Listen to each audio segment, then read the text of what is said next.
तो welcome students, आप सभी का अपने चैनल यस की है स्टडी का फिर से स्वागत है जोर जोर तरीके से। देखिए मेरे प्यारे स्टूडेंट्स, अब आपकी परीक्षाएं 24 मार्च से शुरू हो गई हैं, जिसके लिए बेसब्री से इंतजार था आप लोगों को। बहुत इंपॉर्टेंट वीडियो आपको बताएंगे मेरे प्यारे स्टूडेंट्स।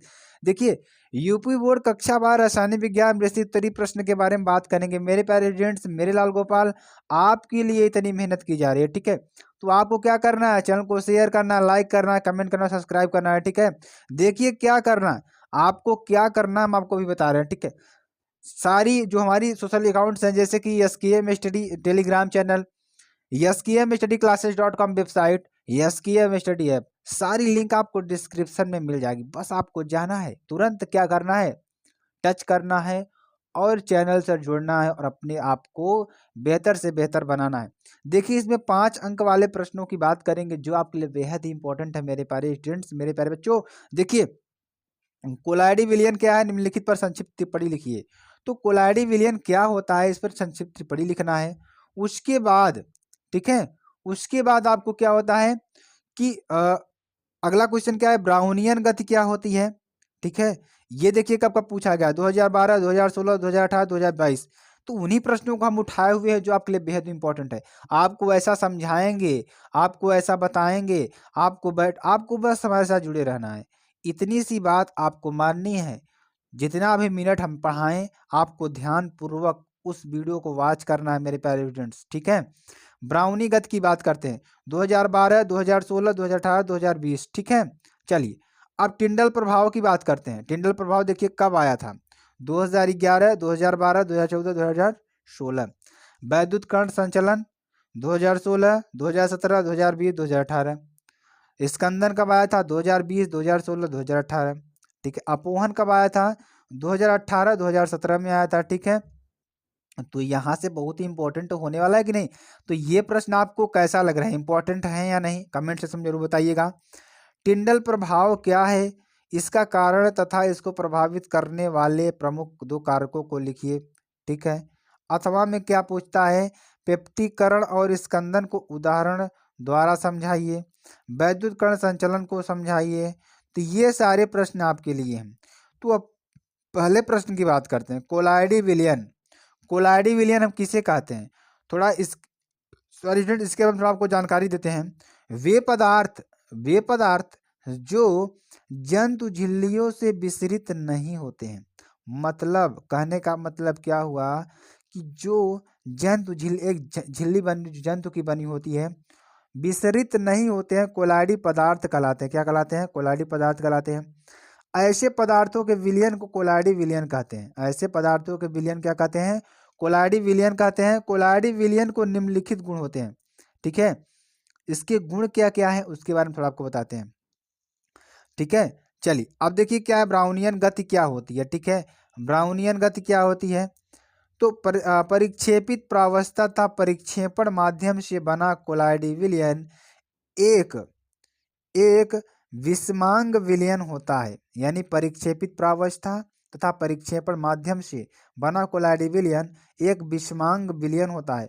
कोलाइडी विलयन का अति सूक्ष्मदर्शी द्वारा अवलोकन करने पर ज्ञात होता है कि कोलाइडी विलयन में कोलाइडी कण जिगजैग तरीके से, मतलब कि जैसे एक कण यहाँ तो एक कण यहाँ, एक कण यहाँ, एक कण यहाँ, इसको जिगजैग कहते हैं, ठीक है। इस अवस्था में सभी दिशाओं में गति करते हैं। कोलाइडी कणों का तीव्र गति से इस प्रकार गति करना ब्राउनी गति कहलाता है। मान लीजिए कोई हमारा है यहाँ पे, अगर अगर कण ऐसे से गति कर रहे हैं जिगजैग मोशन में, तो इस गति को हम क्या कहते हैं, ब्राउनियन गति। से आप धूप की किरण कहीं से कहीं मतलब होल है वहाँ पे, होल से निकल कर आते हैं तो आप लोग वहाँ देखते होंगे कुछ कण होंगे धूल के जो वहाँ पर गति करते रहते हैं उसके चारों ओर, तो वही हम क्या कहते हैं, ब्राउनियन गति कहते हैं, ठीक है। अब देखिए बियर के अनुसार, बियर एक वैज्ञानिक थे, उनके अनुसार यह गति कोलाइडी कणों के परिक्षेपण माध्यम के अणुओं के साथ टकराने से उत्पन्न होती है, ठीक है। अब देखिए टिंडल प्रभाव क्या है, जिस प्रकार अंधेरे कमरे में प्रकाश की किरण में वायु से धूल कण चमकते हुए हमने आपको बताया ना कि जिस प्रकार अंधेरे कमरे से प्रकाश की किरण से वायु के धूल कण चमकते हुए दिखाई देते हैं, उसी प्रकार लेंसों से केंद्रित प्रकाश को कोलाइडी विलयन में डालकर समकोण दिशा में रखें। एक सूक्ष्मदर्शी से देखने पर कोलाइडी कण अंधेरे में घूमते हुए दिखाई देते हैं। इस घटना को टिंडल प्रभाव कहते हैं, ठीक है।